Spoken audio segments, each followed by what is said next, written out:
And now you got Aquaman, who's sort of this guy who's like torn between two worlds and this evolution. Yeah. Is there a... You just said it. Anakin is torn between being a Jedi and having complete disdain for the Jedi. You know, there's a lot of similarity there. Arthur Curry is dealing with his demons internally. Anakin is too. He's got secrets. He's got things he's trying to deal with. He's got tragedies in his life, just like Arthur Curry does. So there's a lot of similarities there. Oh, yeah, sure.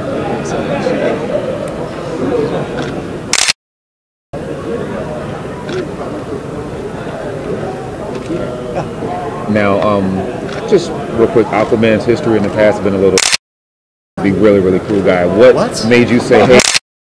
What made you say, hey, this is the role that, you know, I want to do this and I want to do this thing justice? Like, what was that? Well, the catalyst. I mean, let's be honest. I think anyone, anytime anyone calls you and says, "Do you want to play a superhero?" you say, "Yeah." So, I mean, to be a part of the Justice League and jump in the DC world, which I've really not had a whole lot of experience with, it's been awesome. And I think I kind of see it as a fun challenge to make Aquaman cool again. There you go. You know, I think this film really does it. I got to see the film and it's fun. It's awesome. And hopefully fans will think the same. And I don't know. I think you know, it's kind of a cool time. We're at a time where you know, we can maybe change some perception of the character. Exactly. And I think people are open to it right now. I think, you know, the last film, a lot of Justice League War, a lot of people wondering where's Aquaman, and I feel like a lot of people are kind of open to that right now. And I don't know. I mean, I guess, you know, of course we've got Batman versus Superman coming out, and I know we've all heard that Aquaman's going to make an appearance in that. So yeah, it's like a strange casting, huh? Yeah, it's a weird. How do you feel about that? It's a weird departure from what we see on that poster, but I don't know, because I felt like the Christopher Nolan Batman stuff was like so dark and gritty, and I mean, it wasn't what we had seen like in the late '80s with Batman, but it worked and people love it. So that proves to me that things can change, you know, and people accept it, and people are open to it. And I feel like, you know, this type of fans of comic books and fans of sci-fi, I feel like as long as things make sense and it's a cool story and a good story, I feel like people are open to change. I mean, it's kind of been proven with the Batman stuff. So I don't know, man. It's going to be interesting. It's called Drago, so it's kind of, I mean, I'm not going to hate on it too much.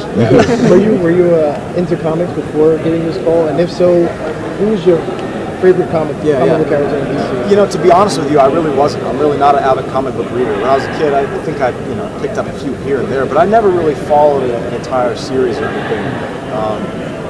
I watched Batman the animated series when I was a kid a lot. That was my go-to, like after school every day. I watched Ninja Turtles. I watched X-Men after school. So more with the animations than I was in the comics. Who is Aquaman? How do you view this guy? Well, at this point, you know, as we all know, this is his origin story. This is the birth of the superhero. So at this point, in my head, this is just Arthur Curry. I mean, at the end, we see him sort of become Aquaman. But really, I think, in my opinion, he doesn't even know what that means yet. Arthur Curry doesn't know what that means. I think he's trying to figure it out. I think he's dealing with the pressure of the Justice League putting this power on him. With, you know, he's being forced into this position of power, and I think that it just really makes for an interesting story. Anytime. Cleanse the circuit! This is war!